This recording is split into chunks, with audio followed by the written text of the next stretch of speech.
Hi, Yuri. Nice to see you. How are you doing? It's been a while. Yeah, it's been like 6 weeks, 8 weeks, Yeah. but I'm good. Yeah, I'm good. How is the new job? A lot of onboarding. Oh, nice. Yeah, a lot of onboarding. I'm not settled in yet, but yeah, it's a process. It's a process. Yeah, You're in the middle of onboarding. yeah. I'm in the middle of onboarding, and like the new organization, they have lots of structures. Hmm. Yeah, so It's complicated. it's kind of a long process. They have long processes. Hmm. Yeah. You like need to go through a few different departments to get your keys, get your cards, Yes, get yes, your yes. Fun stuff. fact, it took me 1 week of onboarding, 1 week of just meeting people, even not in my department, security, processing, getting my staff card, getting my documents verified. Hmm. Yeah, before even meeting the team. So it's just like still HR processes. Yeah, so the HR processes, the first week is HR processes, Hmm. onboarding on the HR processes, the dress code, security, what you need, medical. So it's a long process. It's a bank. Yeah. I think we will talk about it we'll dive into more depth, and but I think what we can start with is since I know you for a few years, but It's yeah, been years. yes, Yuri. it's been years. Oh, okay. It's been a few years actually, like 2 years, Yeah, yeah, 2 years. Actually 2 years. 2 years, yeah. I think even maybe even more, yeah. Yeah. But I well, you're a very responsible person. That's what I know for sure. I mean, when it comes to work, when it comes to some um, like some tasks, some working stuff, you are very precise and get to the point, cut all bullshit, and just get things done. So, um, but I have no idea about your background. So it would be nice to if you can just tell us a little more about your major, Mhm. yeah, and also your experience in terms of how did you end up in IT? Was it your like the idea all along, or your goal all along to work in IT, to become quality, like to try quality assurance, and yeah, I didn't like the goal was not IT, the goal was law. law. Yes, I wanted to go to law school so You wanted bad. to become a lawyer. Yeah, I wanted to become a lawyer. I thought I knew how to argue very well. And I thought I thought I'll utilize my skills there. But after it took some time Hmm. for the school that I sent my application to get back to me. And I was like, I need to go to school. So the impatience You led me to IT. school? You mean uni? Yes, uni. Hmm. Yeah, so the idea was to do law, and I had applied a number of universities, I remember two, but it took some time for them to respond back to me. For me, I remember I applied when I finished school. Like I applied, I think like to like five different universities, and among them there was also Japanese language. I applied like to learn Japanese for some reason. I don't know. Psychology, Uh, English, uh-huh. what was it, and also Japanese, and yeah. So for me, yeah, I also had like yeah, I anticipated very different way of very different outcomes. Yeah, yeah. So you wanted to. Yeah, my first option was law, and then the second was accounting, anything business. But as I said, when I applied and they took time to respond back to me, it's when now my mother was like, "Let's go to school and just pick a course." So deciding for IT, I picked it on my way to Nairobi, and we went to JKUAT. I just applied for IT. Oh, I applied for BBIT, which is a mixture of business and Uh-huh. IT. And then the class was full, and I was like, okay, can do IT. And that's how I landed in IT. So you were like accidental. Not purely accidental, but the impatient kind of accidental. Yeah, And how long did you wait? for like 3 months. And then I was like, no, let me just go. And then that's how I got myself into IT. And then did it like any other student. You're just studying And you've been studying for how long? for like 3 years. And then after that, I graduated. And then I interned at a university. And mostly I was doing support, system support. So from system support is where I worked for some time. And then now I transitioned to my current job. So this is where you started to getting some experience, hands-on experience, what they say, Yes. through support. Yeah. Support. What kind of system was that? It was an ERP system, but it's a university. So, like, you are supporting students, supporting the staff, and also we were doing some Google projects. That's where I got to have some hands-on experience on some things. Google. Yes. At that time, I think we were onboarding students to Google accounts, and I can't remember well, but there was a Google project that we were working on at the time. Not highly technical. Yeah, not highly technical. It was just onboarding students.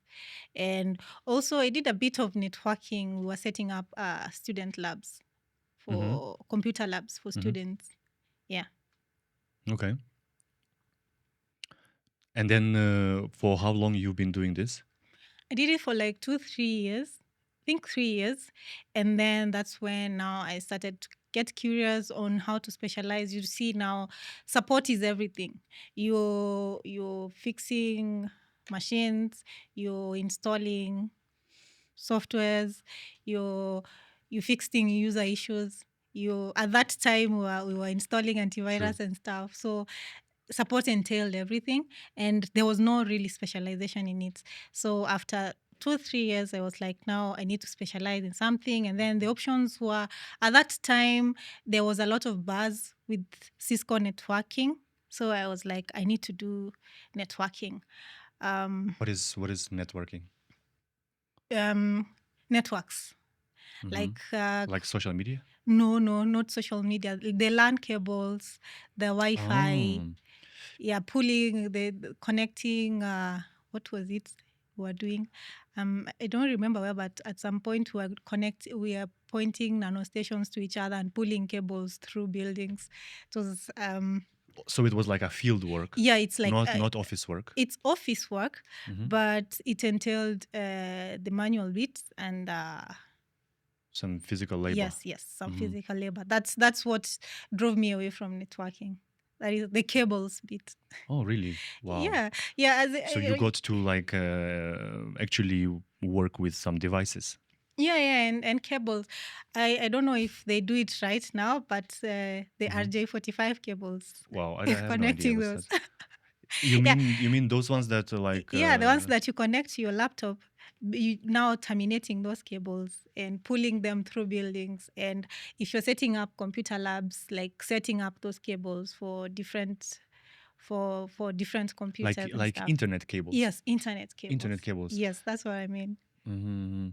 Okay, I know. Yeah. There are those ones that are fast with a very fast speed, like octo something.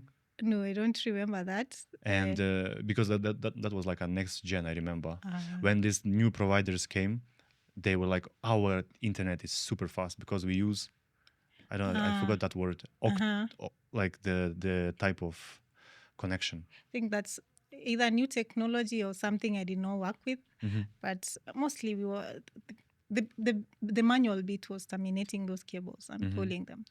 Yeah, but the system-wise bit, at that point I was not experienced enough to set up. So you will have someone set up, then they'll tell you pull these cables from here to here, and terminate them and see. You were like assisting. Yeah, at the time I was assisting. Yeah. So I did look at that, and I was set on doing a networking course, but things did happen in between. I think the labor bit was kind of not my thing. And I was like, I need to specialize with something else. But before that is when I started hearing about QA. And at that point, QA was not the QA we know now. It was more of support from the user side. And then that is where I started. And then now we had an ERP system that we used to have like external people come to fix things. So you have to check what's wrong with the system, do a list, and then now when they come, you show them this is where it's wrong, this is where we are having issues. And then from there is when now I started hearing of QA and then started looking at how to get into that field. True. When you get to work in support, you get to like understand the system. You know, like the systems are all like pros and cons, right? Yeah. You get to also learn some common issues, and which means it's like you know a bit, a technical bit, but also you know a user from the user perspective bit. So it puts you in a position where you learn a lot, Yeah. right? I can say from my QA side, the learning bit started from now understanding the problems, not even the What's problems, causing them? finding workarounds for problems before the technicians from the outsourced technicians came, the outsourced parties came for the vendors Yeah. before they sent their people over. So we used to look for workarounds, and for you when you're looking for workarounds, that's when you get to understand the system. So Try that to is, help. yeah, try to help find workarounds, find loopholes that you can use and give solutions to your users. True. Yeah. So there is a lot of understanding the system when it comes to support. That time, did you have any friends who were like telling you, "Oh, you should go to IT because this is where you can make more money and stuff"? No. Yeah, so at that time while I was in the in school, there was this buzz that IT is the thing right now. So for me, I knew after school, immediately after school, I'll be even like there will be employers waiting for me, and in 1 year or so, I'll be driving my favorite car. So that is the idea I had now Yeah. with all the buzz around doing IT. But when I got out, I found out that it's not the course that you've done, but how you strategize and position yourself in the market. So yes, a course can be very marketable, but if you're in the house, you're not trying anything, you're not networking, you're not looking at things, you're not trying to improve yourself in any way. You'll just have your skills that you learned from school, and that's it. So yeah, True. that is one shock that I got after I got out of school. Mm-hmm. Yeah. So how long did it take to get some first job? Oh, it took some time. First was internship, Yeah. an unpaid internship for some time. And after that is like for 1 year, 1.5 years before now I got like a paying job. Not a well paying job, but a paying job. That's still not as long. You know, some people they struggle. Like I have a friend, and he was planning his transitioning to IT for like few years. He started some courses, and I was like, man, you need to find a job, like just any job, because you need this experience. Otherwise, all the interviews, Yeah. you know, they won't be, you know, they would they want someone with experience. They don't want to teach anyone. So he's like, yeah, but this course and this course. So and then he's like, he just spent, you know, a few years trying different interviews. None of them worked out. I said, try harder, you know, like harder. But at the same time, he was like still pushing to learn and learn and learn and learn. But you get to learn theory, a lot of theory. But that's also a luck, I guess, you know, at some point. Yeah, so there are so many aspects when it comes to job hunting. There is luck, there is networks, and there is positioning. So maybe you can learn, you can have all the certifications in the world, but if you cannot articulate yourself well in your interviews, you will not True. showcase the knowledge that you have. Or if you don't you see, there are so many aspects of job hunting. There are people who number one, your CV has to be like really good. Neat. It has to be neat. Number two, your LinkedIn profile has to be like, it has to showcase your skills. And then from there, that is when now you get to now when you're shortlisted, and then to interviews. How do you prepare yourself for your interview? How do you answer your questions? How do you do you project, how do you present yourself to the interviewers? True. So there are a lot of phases for interviews and job hunting that you need to look at when you're looking for a job. If you're serious about looking for a job, just learning, just certifications, it takes a lot more than learning, a lot more than positioning. It takes a lot. You have to combine a lot of things for you to be now to be in a place where you can be shortlisted and then get that specific job. So it's kind of intertwined. Right. Yeah. I think it's like a story in your head that you need to believe about yourself. You create it like a little story. Yeah. And when you tell that story, you know, you need to really believe in it. Yes. Like, Yes, you like, have to believe in yourself. right? Yeah. So because I imagine you know, because you had nice experience dealing with many, you know, some issues, and you knew the processes maybe. Because what's very important for you for the first few interviews and you know, hunting for a first few job is the processes, whether you understand, because none of you know, a serious employer wants someone that's, you know, doesn't really get the process. So you need to like spend a long time to teach why this works, why they should I don't know how to say, obey, or you know, like follow the rule and know the best practices. And yeah, and you dealing with this already, you already like kinda you understand what's kind of waiting for you there, right? Yeah. So how was it? You said your first job.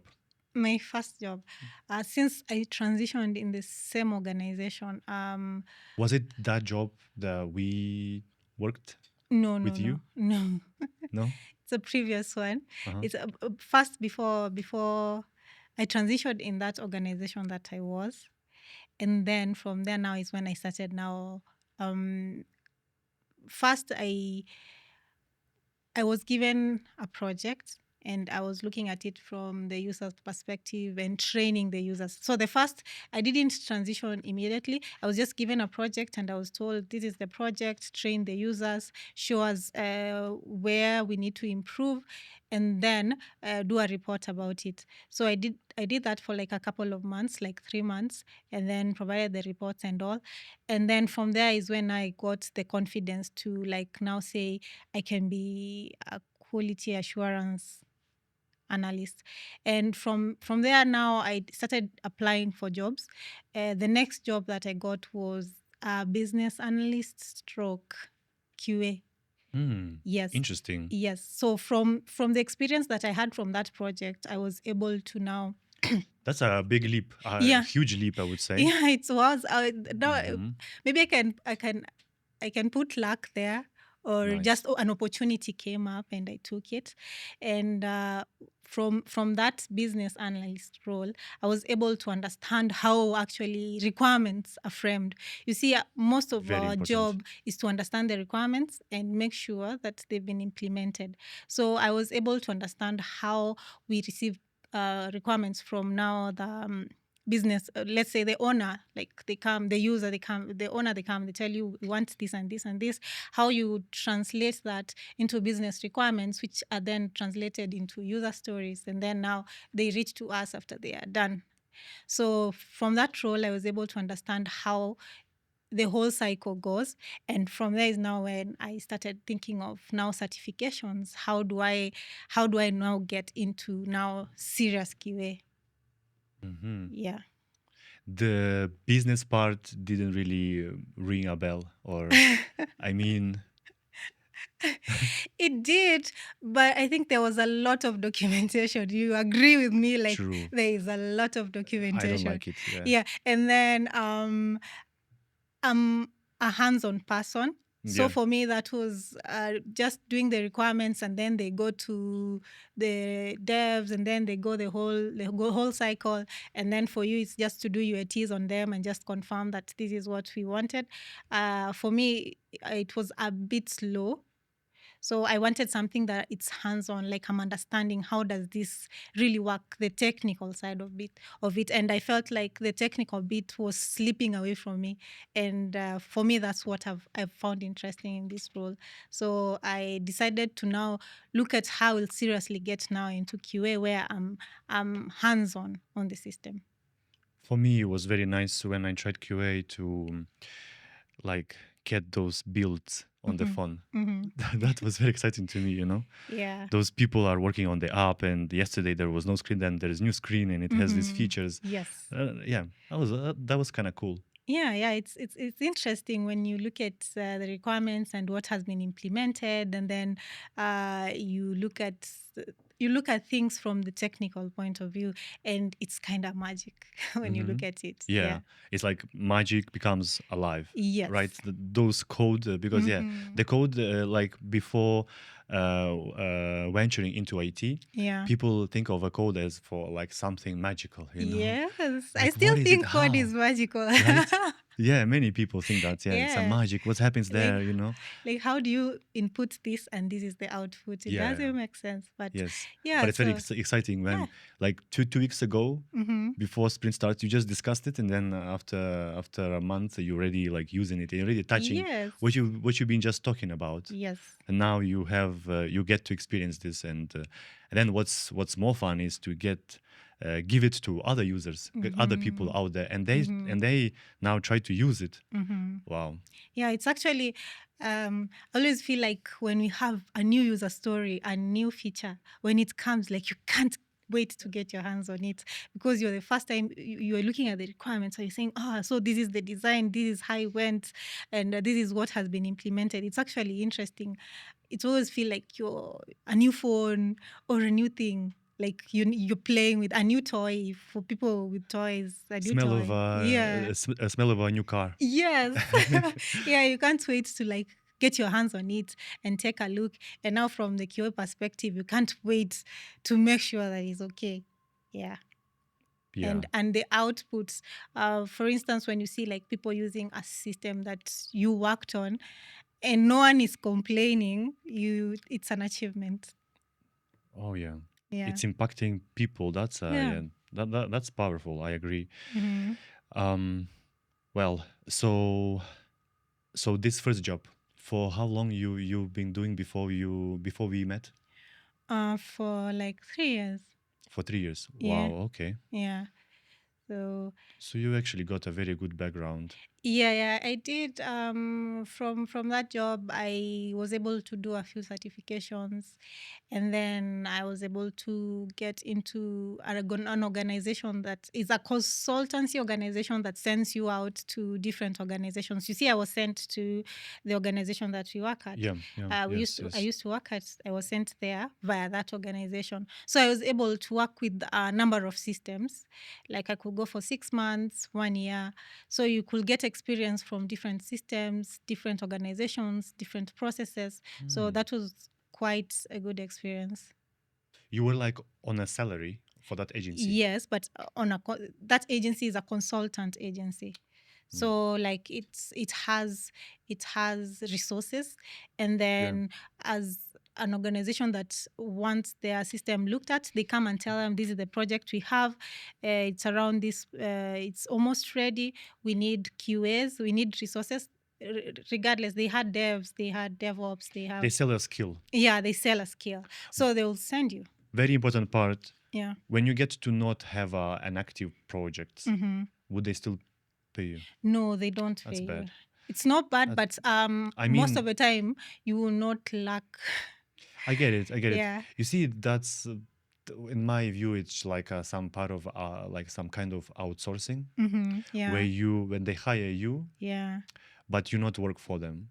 You work for them, but they hire you and they say, hey, this is your team in Netherlands. Yes. You know, and you have a project, maybe 2 projects, 3 projects, but the thing is, your team is there, but these guys are responsible for you here. Yes.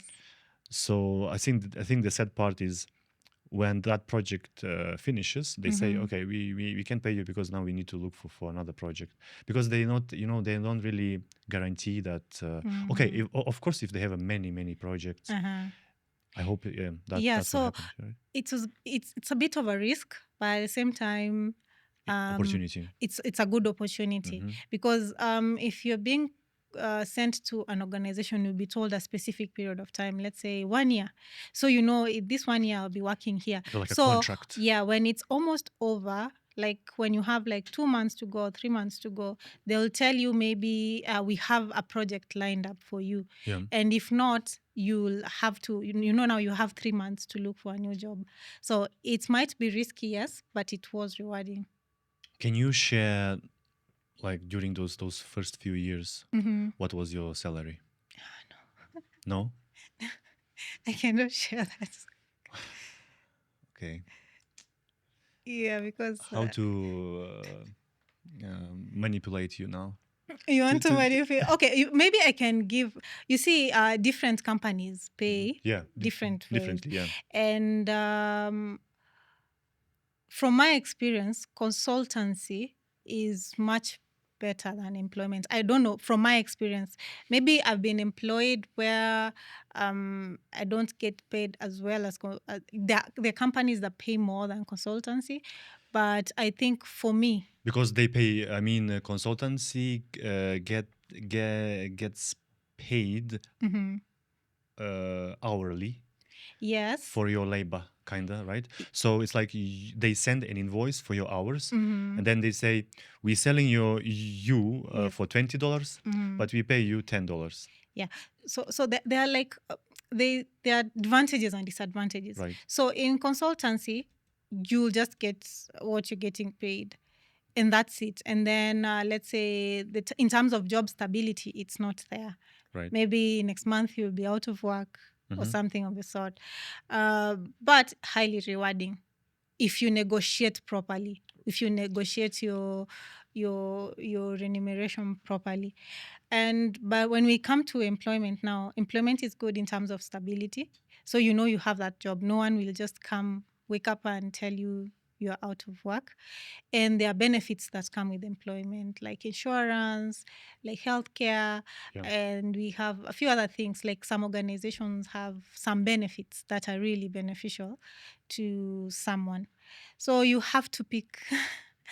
And True. not even pick, it depends on the opportunities that come your way. Because to be honest, the job market is flooded and it's not as easy to move from job to job. Like these opportunities, they are not readily available. You have to look for one. So you will always go to an opportunity that works better than a present opportunity. Of course, you must. Yeah, you You have must. to. You have to. You like, you always want to double. Yes. X2, X2, X3.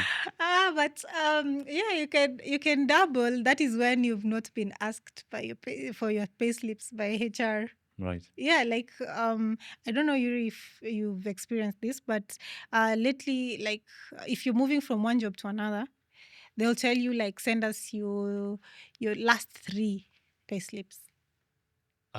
Yeah, so I it's don't get it. it's very hard to double. I don't get it. Yeah, it happens.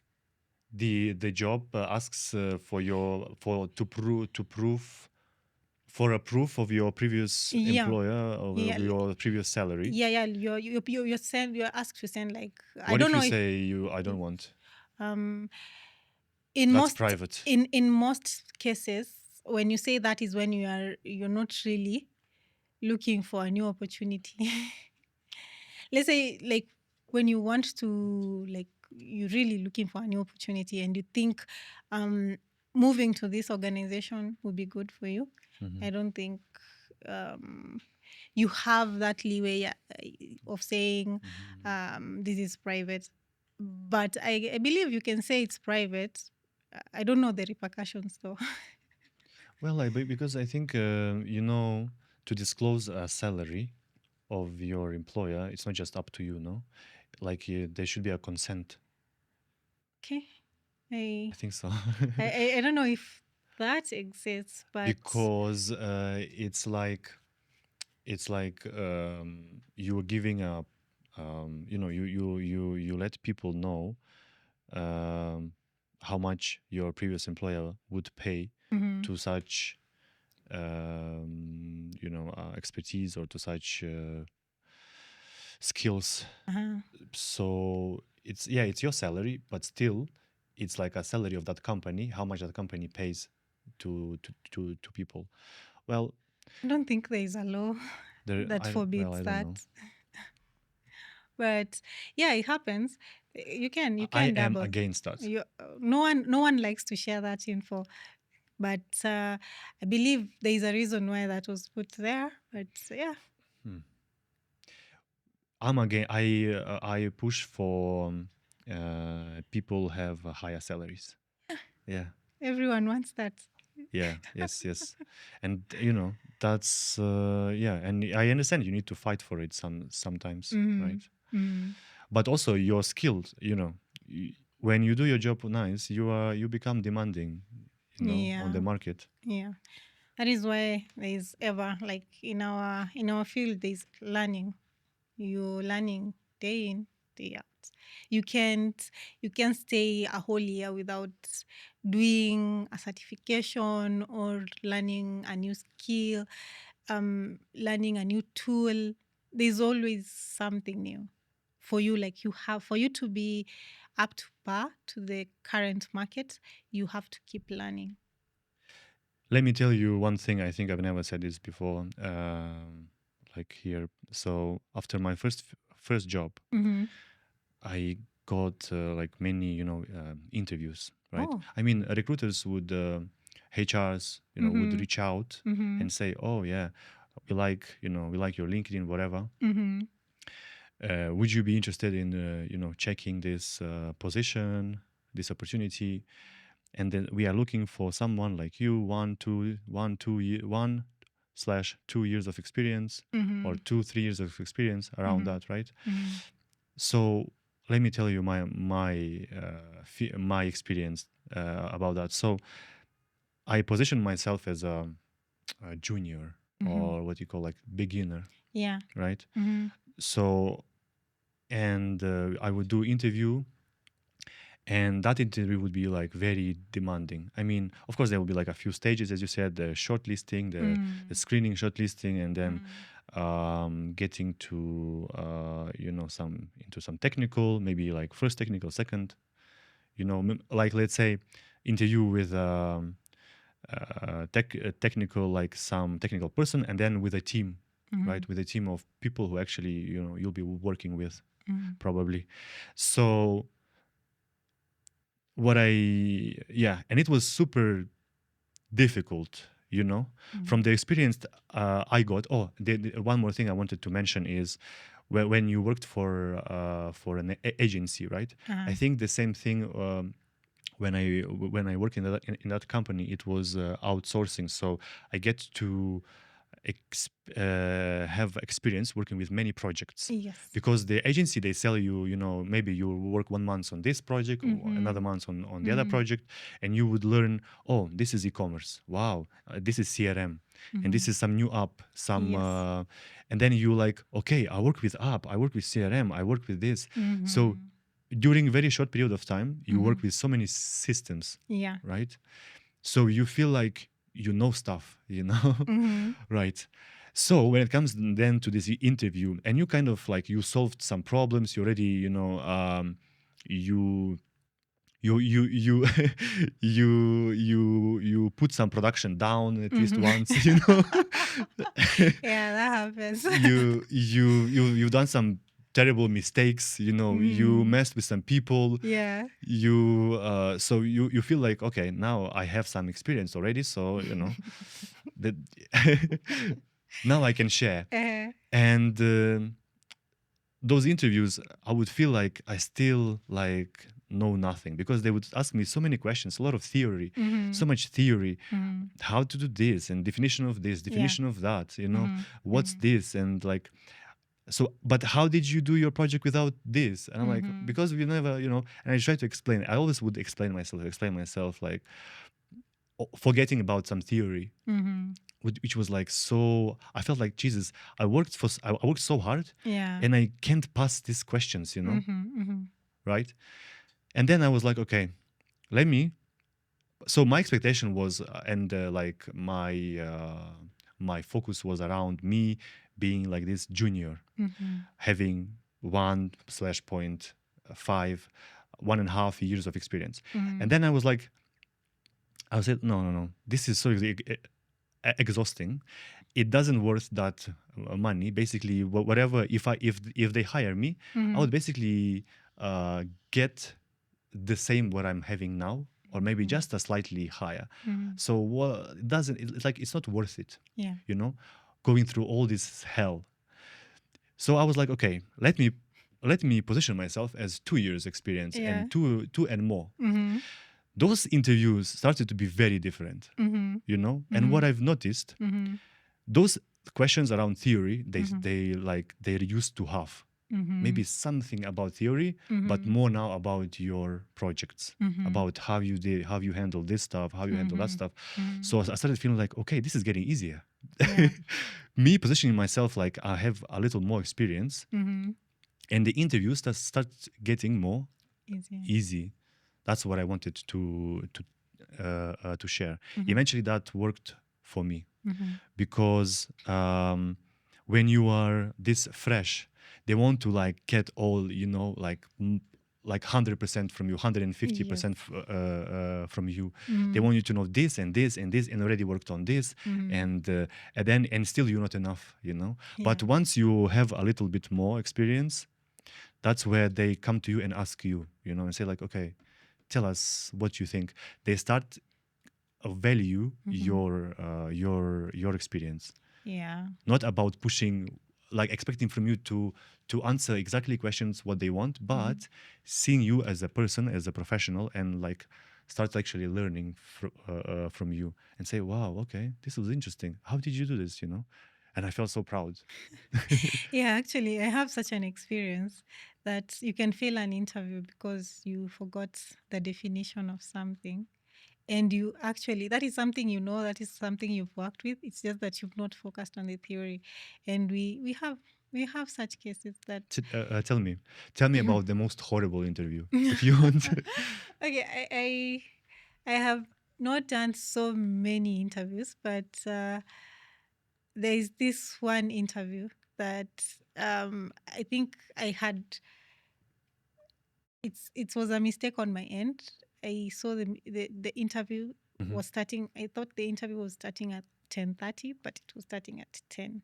So even though I was there like at 10:10, I was 10 minutes late, and that being late threw me off balance. So I just panicked. I couldn't articulate myself well, and I think from there on, I am never late. Even today, I was here on time. Which is so different Yeah, considering Kenyan people. yeah.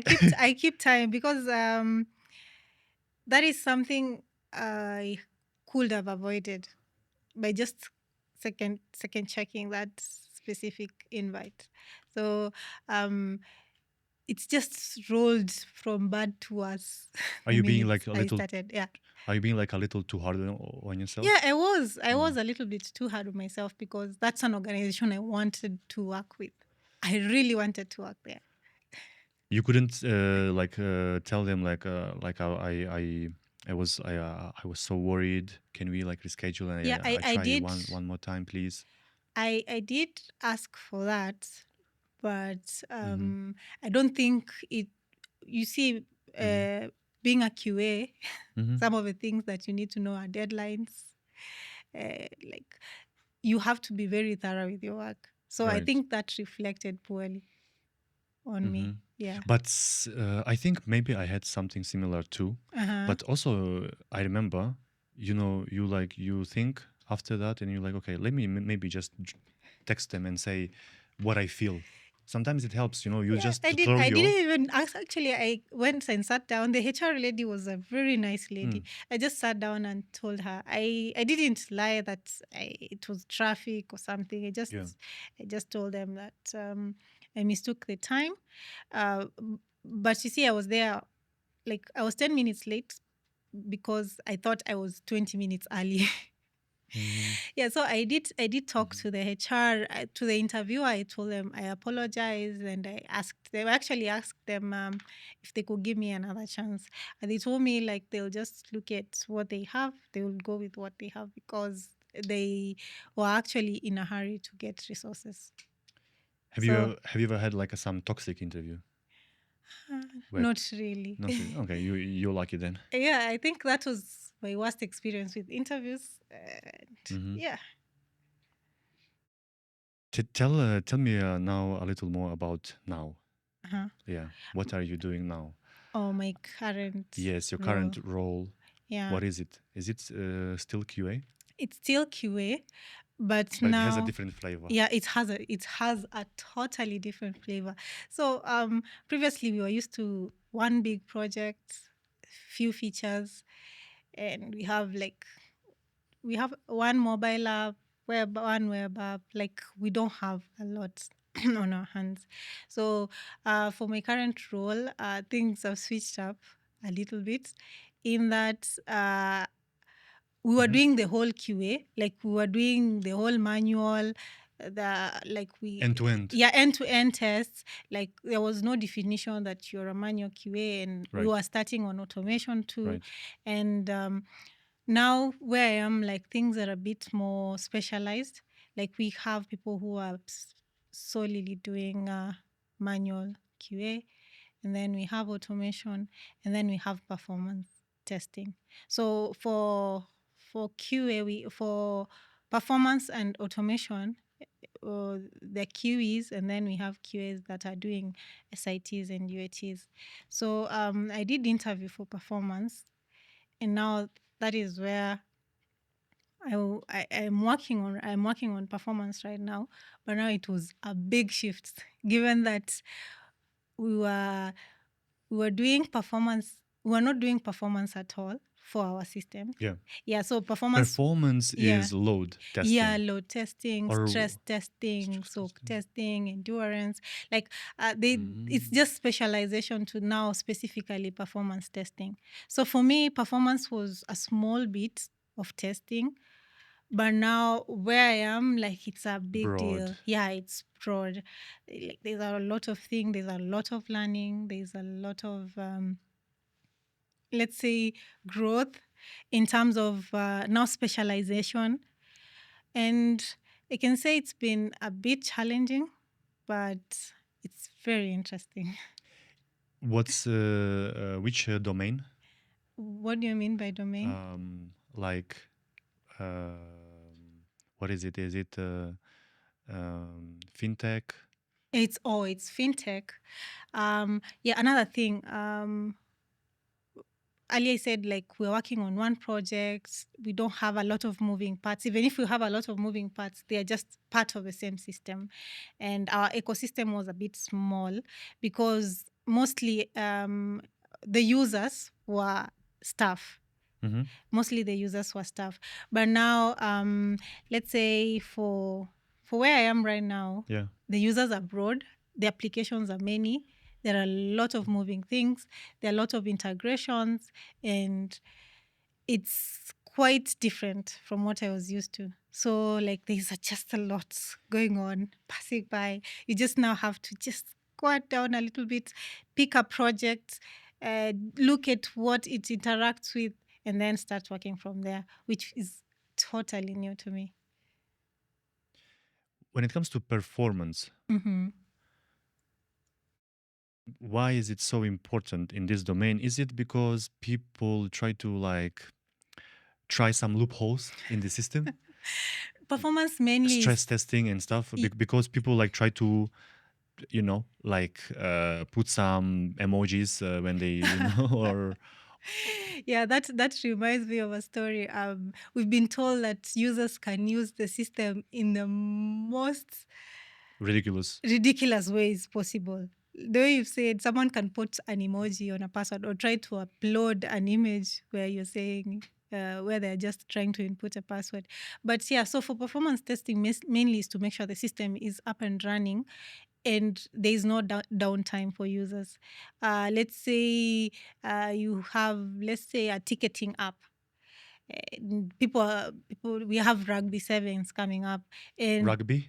rugby, like the event, What's that? rugby sevens. Ah, yeah, Yeah, rugby. yeah, yeah. So Okay. like we have an event coming up, and you are expected to have High load. like high lows, like 100,000, 200,000. So you are supposed to make sure that at one given time, at such peak times, those users can log in, can buy their tickets, can pay for their tickets without hearing, I cannot pay. Where is my money? Where's my money? I cannot purchase a ticket. I cannot do this. So performance mainly is to ensure that the system has been built. Yes, is working as expected. Yes, but it has to maintain, like it has to handle the loads at So it both has to peak be times ready and for low. some Yeah, spikes, right? yeah, for Of a spikes or endurance, or you can have like users using the system for a long and extended period of time. You have to make sure that they don't have any issues, right. or they can't perform some specific action. So the fact that this is fintech, and we can have a spike of users using it at a given time, so you have to do performance testing is very essential to such systems. Yeah.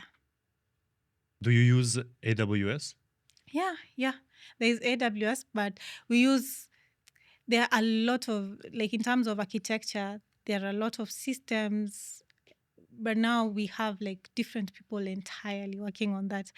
You don't even have access to that. Yeah, yeah, yeah. Yeah. But I mean, yeah, to see some spikes and Logs. to logs, yeah, and Yeah, you can. things like that. No, it depends on what monitoring tools Mhm. people are using. So we don't use Mhm. AWS, but Instead, what we use yeah. Datadog. Mhm. But now for us, we have no access to production at all. So what we have is our test environment, and then we do our tests and we provide our reports. For now, if we have an issue in production, we have a different team that evaluates these logs, checks these logs, and say at this time we had a downtime, we had these 500s coming because of this and that, and then now they give that now to, there's a whole process that goes on, like to the change manager. The change manager, they do a root cause analysis of that, and then they do a ticket, and then it goes to dev, and then goes all the way, and then comes back to us, and then now to production again. So But we have no access to production at all. you're sheltered from Yeah. from noise. Yeah, actually, we have no access at all. The internal team has no access at all to production. Everything in production, they have a monitoring team, and unlike before where you could get a call, oh, there is an issue in production, fix it. That is not the case. There is a whole process, a whole change process that goes on before, like, you get that issue. How big is your team? It's a big team. Only QAs, I think they are around 50 or 60. What? Yes. What do you mean 50? 50 or 60 QAs. 50 Yes. or 15? 50 or 60 50 QAs. in Yeah. Nairobi. Yeah. I tell you, there's a lot of systems, a lot of applications. There are more than 200 applications. So and you still within one team, So or you have like your own team? yeah, there are divisions, like Yeah. within those 60 QAs. They've divided into teams, and then from teams they've divided into like units, and then units have teams, and then teams have groups now. So it's like it's cascading down. So you're in a group. Yeah, I'm in a group that is part of a team, that is part of a unit, that is part of a whole team, of the whole, Interesting. like of the whole department. So like we have like that QA department.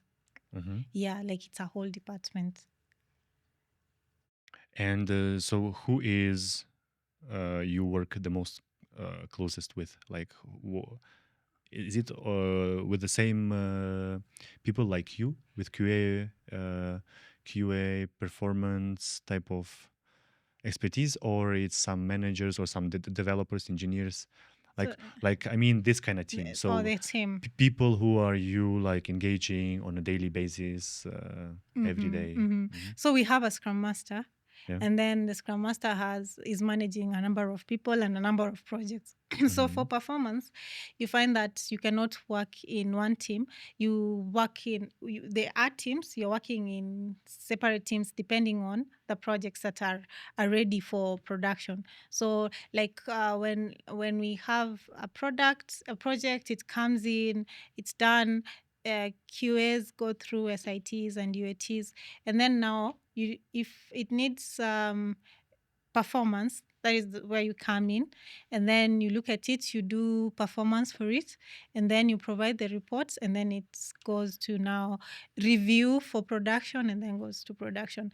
So for performance, you get that you are moving in between groups of a specific. So I understand. there are pods that have developers, business analysts, solution architects, and then from those pods there are groups. They're just divided into pods and groups. So it looks like a real scrum, to be honest. Yeah, it is. It looks like you have a chance to interact with many different people, Yes.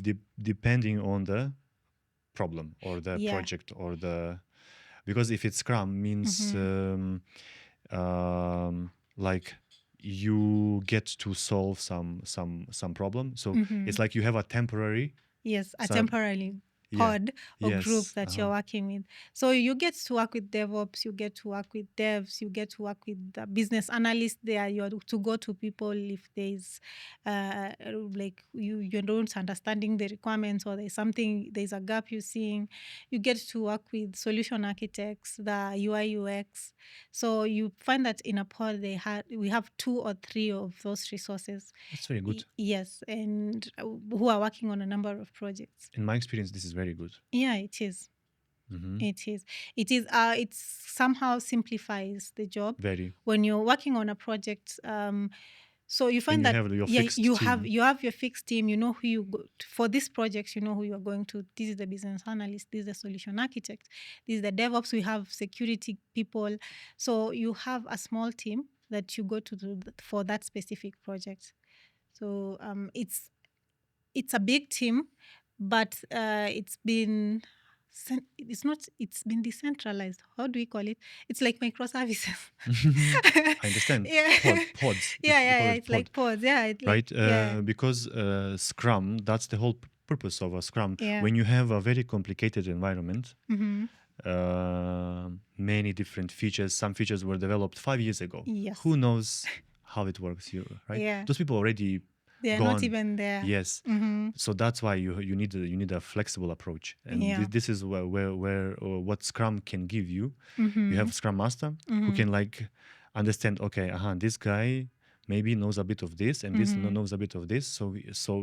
So they. And you understand this a lot. Like that is that is your domain. You see, because this is like a very good implementation of Scrum, Yeah. what you are telling us Mhm. about. Mhm. Mostly you hear people, have you worked in Scrum environment? They say, yeah, of course. We had stand-ups. You know? Yeah. But they don't really get what is it. Okay, they try to be agile, but that's very different from Scrum. Scrum is now exactly what you're saying. Yeah. Where you need to solve the problem. Yes. And you look at the problem, you look at the resources, and then you kickstart the project. Interesting. Yeah. Wow. Okay, what do you think about Scrum and being Scrum Master? Is it something you would consider? Being a Scrum Master. I've seen being a Scrum Master being a different thing in different organizations. Exactly, that's what we're talking. Yeah. So in some, in your organization is that's it. Yeah, it's Yes. it's managing people, managing projects, managing timelines, and unblocking people. let's say we have this project, they'll get all the resources that are required, the documentation that are required, and then the necessary people, and then And you meeting. all work Yeah, on you together. all you work together, and You're all equal. yeah, you define the projects. I actually, something good about I've seen about our IT world, we don't have like, this is the manager, this is Exactly. yes, That's like really good. everyone is just, as long as you're doing your job, there is no hierarchy of people in terms of That's awesome. yeah, this is the boss, this is like Yeah, in yeah. our previous organization. Yeah, I we understand what you're saying. yes, yes, That's the vertical of structure. yes. To get to this guy, please Mm-hmm. ask this guy, and then this guy would issue No. a request, No. create a ticket, and then Yeah, yeah, talk to yeah. this Talk guy to this guy. No, in we a week don't. of time. Yeah, what I've loved about I think it's been even evolution. Like, your boss is easily accessible. You can reach if you need something done and you're seeing that your boss will help. You can go directly to them instead of maybe going through Yeah. like a bunch of people to get Yes. to them. So I actually like that about our working environment over time, because I'm sure a couple of years ago that was not the case. True. Yeah, yeah, yeah. So I actually lost my train of thought. Where were we? We were talking about The Scrum. Yes. Scrum Master. Yeah, yeah, yeah. So Is it something you would I can do. Again, I like the technical bit of IT, and I feel Mhm. I believe I'm a good. I have skills in managing things. As a firstborn, I had to mention that. As Yeah. a firstborn, I believe I can manage things. I can manage people, but I tend to enjoy the technical bits of QA, of what I do. So I believe being a Scrum Master will kind of push me away from that, and I'll not be hands-on on the True. technical bits. But it's a very good. It's a good role. It's a Right. good role because I believe it's quite challenging when it comes to managing people, but the outcome. You can speak on this. You Well, are I you have an opinion. yeah. In my experience, Mm-hmm. when it comes to managing people, the role name doesn't define that. Uh-huh. Why? Because let me tell you, I used to have projects where the manager was a QA, Mm-hmm. Mm-hmm. like just a QA. Oh, Yeah, interesting. would be manager of even of a project manager. He would still manage a project manager. Why? Because it's just that like it happened. Mm-hmm. The systems and the people and everything. Mm-hmm. This guy is a senior, right? So he's a QA, but still he can see the processes Yes. from that perspective where you still Uh-huh. cannot get, Yes. right? And maybe also the way the processes are built in the company, they are really focused on around this ensuring that those different little projects are okay. So there's a big focus on something related to QA. Yeah. I also had a manager would be a tech lead. Yes. So someone who sits with engineers Mm-hmm. would be managing all the teams, QAs, engineers, maybe even Scrum Masters and stuff. Would be, I mean, by managing, I'm saying like would be like a manager who you really report to, right? If something happens, there would be a person to get some help and yes. So of course you expect a manager managing to be a manager or your boss. Some people, yeah, manager means boss, but in IT, especially in this environment like yours, what works best, Yeah. if you give confidence to the team and the business and the product, they would easily come to you and ask you to help. So you would be coming, even though you're not a Scrum Master, but still you would be a point where they can rely on you, Yeah. and then you just ensure everything else is functioning well. So yeah.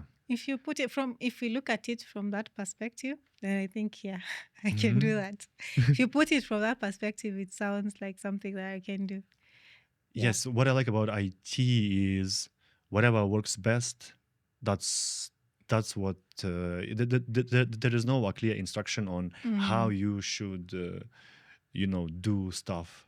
Of course there are some best practices whatever, but eventually what's work best for your company or your product or your team, it's something mixed. Yeah, yeah. I've noticed each organization has its own way of running things, and things get done. Yeah, Yeah. So, like the culture in one organization is not the same with the other, but in most cases, you find that the output is the same. Like you want this system out and user friendly, users are okay with it, you're good with it, then that works. right. Yeah.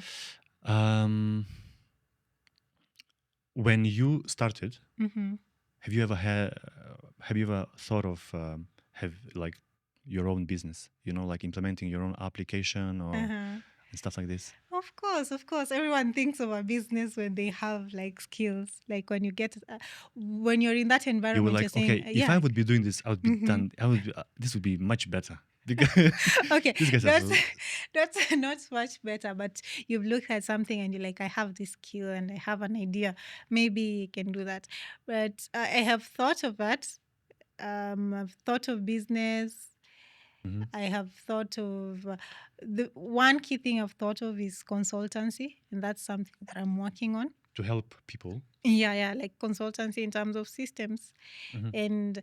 and like if they want their systems QA'd, like can take a look, get resources, and do that. Like mm, look at the system, give reports on the feedback whether this is good to go or it needs some improvements. I've thought of that, but I've also thought that I need more experience and I need to upskill Sure. while I think of that. So that is something that is in the back of my mind, but I'm working towards it. In terms of salaries, from like on your opinion, when you are QA and you're growing and stuff, what do you think? How much money you can make as a junior, Oh. middle, then yeah, you don't refer to yourself. I mean specifically, Yeah. but just share your thoughts on if you are lucky and you get hired by like a big company or maybe by product. Okay, let me tell you, we used to believe my friend, my very good friend is also a QA. He started IT earlier, right? So he would always tell me, you should work for a product, not outsource out stuff, whatever, but once you get hired by a product company, which means like Instagram, for example, right? Yes. They have their own products, so they hire IT directly working on their own thing. That's the environment is the best. This is the best because they're not selling talent, skill. They want to make people happy. They want to keep them in. So and also the salaries would be higher. Usually when you get hired by a product company, they can offer you more. Yeah. Right. So yeah. So what's your take on this? My take when you're starting QA, like the salary range could be around 30 to 100. Like that is zero to Yeah. zero to around 2.5 years. What I noticed in Uh-huh. Kenya, it's so different. I think you're right. Like the way you negotiate. Yeah. So it's actually now you've highlighted a good point. It's how you negotiate. But now, given like the most common like salary range that we have, like it's 0 to 100K for like 0 to 2.5, 3 years, and then from there you'll negotiate to maybe 150, 200 intermediate, and then now for senior, like it can be from 250 upwards. But what I know is these titles don't matter. You can be a senior QA somewhere and maybe you're earning 100K or I think once you 80,000. Anthony told me if you are senior, then you can get to 1 million. Yeah, okay, that is dev. No. Well, I think everything is possible. Yeah, everything is possible. I've not heard of 1 million, but I've heard of like maybe 500,000. So it depends on which company you're working for, how you negotiated, how you presented yourself. It's a lot. And sometimes these titles don't matter. You can be a junior QA somewhere and you're earning 200,000. And you can be a senior QA somewhere and you're earning 150 or 100 or 80. It just depends on the organization and how you have, it's actually positioning, how you've positioned yourself in the market. And this goes down to when you're starting your career, how are you positioning yourself? You see, how you position yourself is what will determine your first salary. And in most cases, your first salary determines your the trajectory of how fast you grow. Not True. all the time, but in most cases. True. So it boils down to that, but it varies from company to company. True. That's the sad bit when when they keep you and they pay you very little. You Yes. know. Yeah. And you see, That's what I don't like. I said sometimes you have to give your pay slips for the last 3 months. So you can maybe say you are earning 100,000, you ask for 200,000, but now your pay slips, when they look at your pay slips, you're like, why would you want to double your salary? Why? What do you mean why? Everyone wants to do that, but HR will look at that. I don't think you'll get the same offer someone who was earning 150 or 200 or 180 will get. So sometimes your current salary can limit what you can get next. Then you need to fake it. Well, how? Just Photoshop your payslip, put a million. I'm sure they check. How? In bank? Maybe they do check. I don't know. So you cannot, if you start that way, I think that would be, I think you're in the wrong career then. I don't know. I am sure maybe they check. Maybe they will reach out to your bank. I don't know. I don't know what they do with the pay slips. But if you're really looking for a new job, you cannot risk with such things. Of course. Yeah, because I had some experience of people telling me that like some guys at their company also had like 3 more companies or 2 more companies working at the same time. How? Just get hired by one, another one, another one, and another one. And then maybe there was no process of thorough check your background. So some people would get hired simultaneously on 2, 3, 4 companies and getting salaries maybe for a few months until people will start But noticing. how do you work? How will you divide your work? You have meetings. It's not about work. It's about a gig. It's like, yeah, of course, you would come up with some excuses, I guess. I don't know. Okay, I don't want to teach people bad things, but I mean that thing happened. Oh, yeah. I heard of such stories, and it was not like one story. It was like so it a happens. lot. Yeah, a lot. Some engineers, when there is this demand and this company begging you to please accept the offer. Maybe the other company also, and this company, and maybe you need money. If it works for them, if you can work at 3 companies. Some companies, they have policies. You cannot. Yeah, but if you can, well, good for them. Money is good. Everyone is looking for money. True. Yeah. Well, do you use AI? Yeah. Who doesn't use AI? You don't? My mom, I guess. I don't know. I think my mom does it as well. She does? Yeah. Oh, she's tech savvy. That's nice. She was like, AI is lying to me. I'm like, what do you mean? That means she's like, I asked some questions and it's lying. Okay, interesting. Yeah, I use AI. I think most of people use AI right now. There are things, there are tasks. So you use it professionally for your job? Yeah, I use it professionally. I can use not directly professionally, but I use it with small tasks. Yeah. Documentation. Just to save some time. Yeah, just to save some time. And we even in testing, you can use AI, like on our browsers. like when you're testing, Oh, like really? yeah, the simple manual tests, like on the web, on the UI tests. You can integrate AI tools on your browser to just check if maybe like it can pick a few bugs from the Nice. UI. Yeah, so AI is just everywhere. Is it Chat GPT No, not ChatGPT. Oh, I use ChatGPT, yes. too? Mhm. Yeah, but there are tools, there are AI tools, and Agents. yeah, agents. Even for friends who are coding right now, who are doing automation, I've seen them use.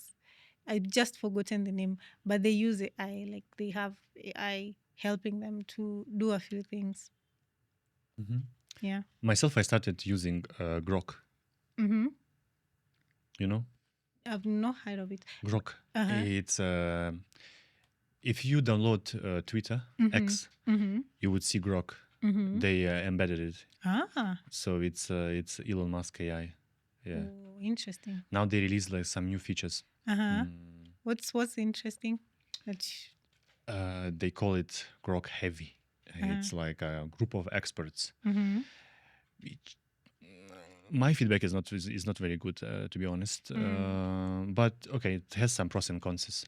So the heavy means it's like normally you interact with AI like 1-to-1, Mm-hmm. and Grok Heavy you interact 1-to-4. Oh, okay. So it's like 4 AIs. Mm-hmm. Giving you different feedback. They are like between in themselves, like like analyzing your query. You say hi, and then it's like this whole process of the analyzing, and they say like hi. How do they analyze just hi? That's what For happened to me. It took like 1 minute to reply to me hi. Oh, okay. So, but no, I mean, but if you wanna prompt more technical or serious thing, Yeah. you would get a very good answer. Mm-hmm. Which means the beauty is that they evaluate, they analyzing a lot of data. So it's like you asking 4 ChatGPTs at the same time, Mm-hmm. and they are discussing and then give consolidated data. answer. Yes. So that's Grok. They released this new thing. ChatGPT, I'm not using Is now. it only embedded on X? No, you can prompt it. You can check it. The website. Yeah, Grok, Grok. I I think think, I'll check it. or Grok. Sorry, Grok. Yeah. And then, have you ever used this DeepSeek? Yeah, Yeah. a bit. I said something and then it replied to me in Chinese. So I was like, no, just do English. Yeah, but it's nice. What was the experience with it? Actually nice. I liked it.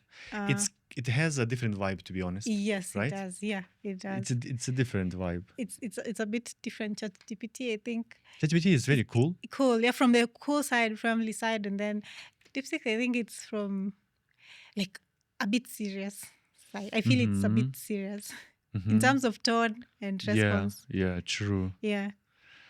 True, and it's like I think it's a little slow, or maybe it was just on my machine. I don't know. I mean, it just took some time to think, a lot of very big answer and stuff. But you can adjust everything. Well, but I tried these three. And Both, yeah, they have different pros and cons. I think in ChatGPT, I think it's very well designed. If you want to use it for work, you can adjust it very nicely, but you need to pay. That's my. Eventually we'll need to pay. Like, Right. see each product. If right now we're training, I believe we are. They always say if you're not paying for it, you are the product. I don't remember You're a the pirate. quote. I don't know. I don't know. But right now, I believe we are the source of data, and then now we'll be paying for it full time. Yeah. Yeah, I agree. But what do you think of AI in general? Oh, well, I think it's a great instrument, of course, there's no doubt. And in terms of like there this I was reading an article and they were saying like AI is coming for your jobs. Let's say, for instance, business analyst, the people who like deal with documentations and stuff. What do you think about it? No, of course no. Because Mm-hmm. I imagine it different. Let's say you're a business analyst. Yeah. Now you using AI, right? Mm-hmm. You can become even better business Yes. analyst, Yeah. which increases your productivity. Mm-hmm. Now to fully replace you Mm-hmm. would be able, if you, as a business analyst, if you can create yourself in your virtual you. Yeah. Yeah. That's how you can replace. But still, it's up to you. Mm-hmm. It's not like, because maybe there will be a system where but I think there already, because it's a cost cut, right? Yeah. I mean, bigger organizations, if they implement something like this, they would save a lot of money. Yeah. I mean, on salaries, Yeah. because they would maybe like replace or put some processes to be managed or worked by AI. Mm-hmm. So definitely yes, but still, from the point of business analysis, there is still this. You have your expertise, and if you are using AI, you that your work would you can improve significantly what you can do. Mm-hmm. Sure. And what kind of, I think lots of stuff would just be automated, Yeah. right? Which maybe impacts not that your expertise would be replaced, but a totally different shift. I feel like the projects maybe would be speed up. Yeah. Right, some phases of the projects would go faster. Mm-hmm. Let's say you have some phase of discovery, right? And then you need to create stories, you need to discuss, groom and stuff, and it takes usually week. Maybe with AI implemented in between all those phases, it would take you maybe two days, Yes. 3 days. Mm-hmm. Easier to break it down, easier to create, easier, which speeds up maybe some part of this, some stages of the life cycle. So it's not like replacing. I feel like, yes, and eventually it impacts what? It impacts deadlines. Deadlines means you get your product faster Yes. out there. If you get your product faster, it means you quicker receive feedback. If you quicker receive feedback, you get to understand that your product was nothing, maybe, or was something. You grow faster. So yeah, it accelerates Yeah. the whole SDLC, software lifecycle. That's what I think it does. But it cannot replace, right? What's the point of if you can accelerate, means you're already saving money. Yes, true. If you want to replace, I think that's a wrong question, because if you want to replace, eventually, I mean, your idea is about your product, not about to replace someone, Yeah. but to maybe make a bigger profit and things like this. So with now you innovate, accelerate, and then you get to get your results, your fruits. And eventually how it impacts the whole industry. Well, I think people maybe would have more time to be creative, Yes. right? Yeah, I think the creative fields right now, I think will be the way like white collar jobs have been the main thing. I think creative art right now is what will be the big thing in the next couple of years. Creative what? Creative art. Art. Creative work. Anything Oh, that yeah. anything that a machine cannot do. No machine can do anything. They cannot do everything. Even if it's painting, they can produce good artwork, True. yes. True. But you cannot compare Oh, it. I see what you're saying. Yeah. like truly Yeah. unique stuff. Yeah, unique stuff. Something. Yeah, Mhm. because if I know. if it's art, it has to base it on something else. But you as a human being, Right. you'll just think of something creative and create. So I agree. Art gives you a direction. mhm. You come up with some idea, and then just technology can help you. Yes, Uh, actuate it. yes, yes, exactly. Mhm. But that direction, yeah, yes. Since now you can launch your product within a few days, Mhm. as opposed to before where you would spend years or months. I'm even happy that we moved from the legacy systems that were monolithic. That's if you're going to deployment, you have to deploy the whole thing. Yeah. Yeah, I actually like the versatility that has come up in the last couple of years. So yeah, if you can get your product out there as fast as you can, well and good. Nice, nice, good. We speak the same language. Yeah, of course you and releases. I remember at one point we'd had like I don't know what feature it was, but we've not even worked on it, and you're like, when can we release this? When can we release? And QA, we haven't looked at it. When can we release? You're really focused on releases. It's not me, but you see, Uh, they used to put me in this position. mhm. Yeah. Maybe like release, Release, release. more features. But yeah, you did push a number of features because Yeah.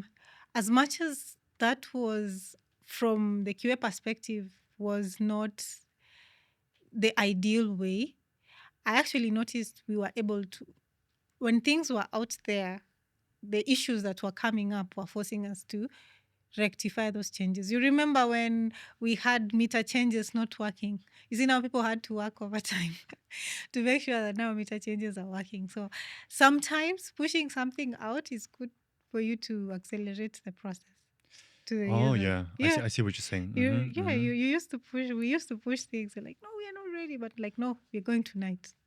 I We're understand. going tonight. And that was you. That was the whole you.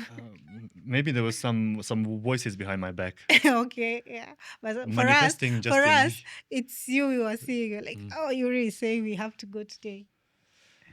Well, yeah. Sometimes you are in this stage of development where yeah, where you cannot wait. Mm-hmm. Yeah, but you know we learn on mistakes. Yes. Yeah. Hmm. The last thing maybe. Do you have any plans on traveling on like do you have apart from work, right? Yeah. Are you planning to like to travel somewhere to explore some new places, new countries? Mm-hmm. Of course, that's a very exciting topic. Of course, yeah. So I really love traveling and I love photography. So this kind of setup, I like it. So I'm planning to travel, but unfortunately, since I did start a few weeks ago, I'm not eligible I for leave understand. yet. Of course. But at the end of the year, I'm really planning to go to a wedding in Rwanda. I'm planning to go visit some friends in Rwanda. Uganda. Yeah. Rwanda? Yes. Uh, on New Year. No. It's a wedding and it's around December. Wedding. Yeah. Yeah. Okay. Yeah. So I That time. can't. New Year Yeah. time Yeah. already. Christmas time. Yeah. Christmas time. So I can't wait to wear their Nice. dresses, their ornaments. Can't wait to dance and In eat. in Rwanda. Yeah. Which city? It's Kigali. I know only Kigali. I don't know any other cities. Okay. Yeah. You've been there before? Yeah, I've been there before. Oh, nice. Yeah. Okay. How is it? I think someone told me it's like it's also people work in tech a lot. No? I don't know about that, Uh-huh. but I think everyone who has gone to Rwanda, Yeah. one thing they can physically notice the cleanliness. The what? They're very clean. Clean. Yes, the streets are very clean. There's no junk, no garbage. No, they're very clean, and the city is very orderly. And orderly. Like even you can't overspeed. Oh. They don't overspeed. I think it's very, very, very clean and a bit slow paced. You see, in Nairobi, you're used to Yeah. hooting, noise, like everything. Like you're in a rush. In Rwanda, things True. are not like that. And then security, they're very safe. The last time I was there, I was in an Airbnb. And we were not locking our rooms, and we left all our laptops, our phones. You can just walk. You don't close the rooms. No one will come and pick them. So it's very secure. Are they Christianity? Yeah, they're Christians. Okay. But I don't know. But it's just their culture. It's the culture. Yeah, it's the culture there. But it's very safe, very secure. People are polite. Yeah, people are polite.